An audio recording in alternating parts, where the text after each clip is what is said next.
Yeah, I'll be Legacy here, and we are at game 2 of Goblins versus True-Name Patriot, aka Patriot Delver, whatever you choose to call it.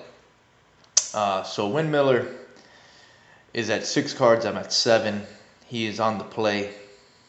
I see here, I obviously didn't know what he had in hand when we were playing, but now that I see, so he's what he was thinking was, does he want to play a one-lander hand? I mean, he has a pretty solid hand. He has the Brainstorm, the Force of Will, the Daze, the Lightning Bolt, and I couldn't see what other card he has in Stifle, I believe. So he has a lot of ways to interact.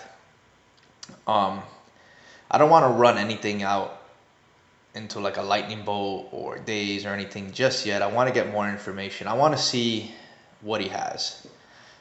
So he draws a Delver. He plays a Delver. I do have the Tarfire, but I'm not going to run it into a Daze. It's not worth it. Go ahead and Tarfire the Delver.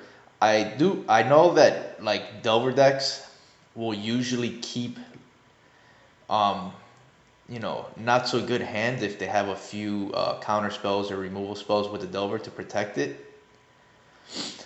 So he forces a Will here, and he pitches Brainstorm. I probably would have pitched the Daze, but he plays this deck a lot more than I have. And the Daze he actually uses it later in the game, and it's pretty good. So I'm sure he did the right play there. When I saw the Brainstorm Force of Will pitch, I knew that he was going to try to ride this Delver to victory, just because that's a pretty aggressive play. So now we're moving on. Drawing a card, Cavern of Souls, naming Goblins, if you happen to give a fuck. So we're going to leave off with the Goblin Matron. He does play Stifles, and he stifles the trigger, which is fine. I mean, you can't be afraid to run your stuff out because of a card. If he has it, he has it. So the Delver is going to flip off a Lightning Bolt. So now we know that he has a Lightning Bolt, so we have to watch out what Goblins we want to run out, because we know that he can kill one of them. He has 2 in his hand, but at the time we only have information to 1. So you want to keep that in mind. You want to make sure that you don't run out your important Goblins and get them Lightning Bolted. So we need to get rid of that Delver is what we really need to do here. So we're going to go with the Ringleader. Hopefully he doesn't have the Stifle. We're looking for some card to get rid of that Delver. We got the Gempalm, Mogg War Marshals, and the Sharpshooter. Really good cards right now. My hand's pretty stacked at this point. As you see, I have a full grip. So he's considering here to Lightning Bolt the Ringleader, just because he knows how explosive the Goblin deck can be, and you really have to just slow us down. Otherwise, we'll just take over the game. Keep in mind, he does have 2 at the time. I mean, I only know that he has 1, so I'm thinking that he won't do it. But since he has 2, it's not a bad play to do it. So as soon as he Lightning Bolts here, I'm immediately thinking he has to have another type of removal, because he does know that Chieftain and War Chiefs are not far behind, and once they come into play, shit will get real. So he's coming in with the Delver again. The Delver is putting a lot of work. Usually that's what they do. Stoneforge Mystic. So he's gonna fetch out a Umuzama's Jite here, which is really good against us. Usually when people fetch out Umuzama's Jite over the Batterskull, I assume they have Batterskull in their hand. So right now I'm assuming that he has Batterskull in his hand. So now I'm thinking, do I want to kill the Delver or do I want to kill the Stoneforge, because he has Batterskull in his hand? Even though he doesn't, because we know that now, but at the time of the game I didn't know that. And Batterskull right now is probably the only card that I could think of other than True-Name Nemesis that can really bring him back in this game. So we're going to have to play around him playing a Batterskull. So keep that in mind here.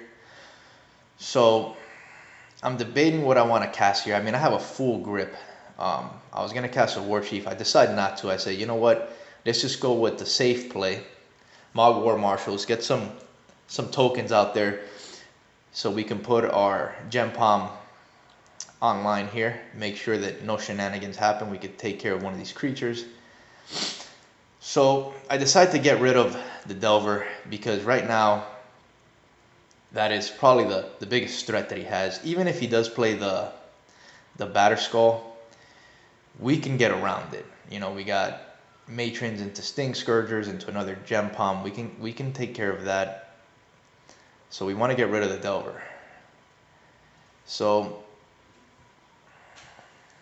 again, he doesn't have the Batterskull, but we're not gonna, we didn't know that in the game. And keep in mind also, like I said earlier, when you're playing these guys, these Delver decks, or Stoneforge decks mainly, they usually always grab the Batterskull.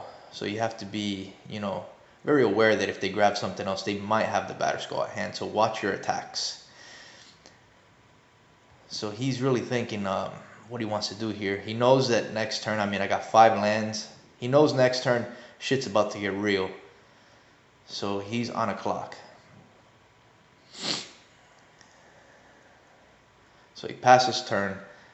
At this point, I'm just assuming he has the Batterskull because he didn't do anything. He has a Stoneforge ready to, locked and loaded to drop some shenanigans. We got all the land that we need.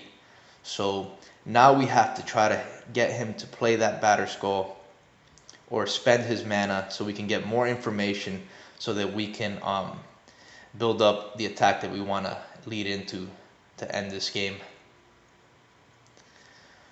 So as you see here, I'm going to cast a Warchief with no Cavern. I want to fish out some cards. I want to get some Force of Wills out of that hand. I want to see something. I want to see some lightning bolts. I want to see, get some information here so we can continue what we're going to do. So he's going to let the Warchief resolve here. So he lets the Warchief resolve.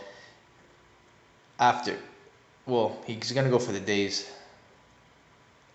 And he floats a red.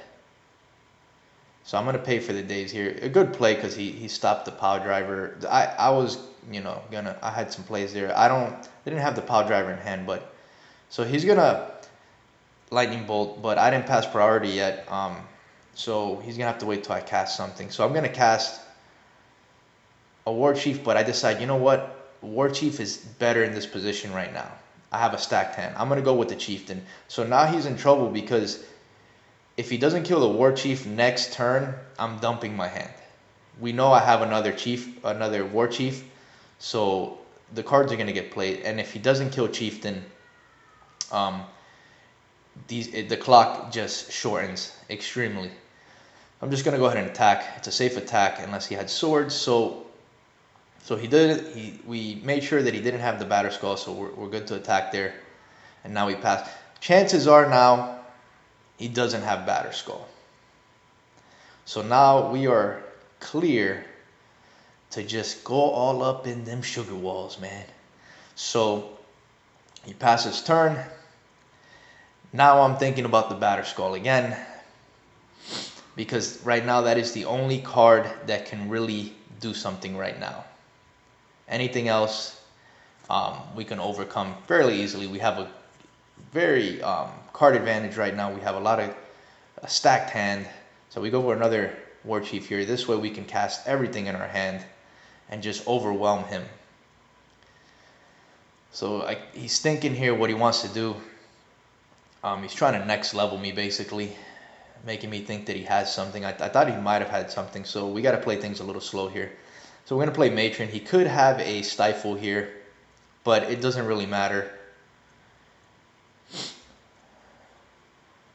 He's going to let it go. I'm going to grab a Skirk Prospector here.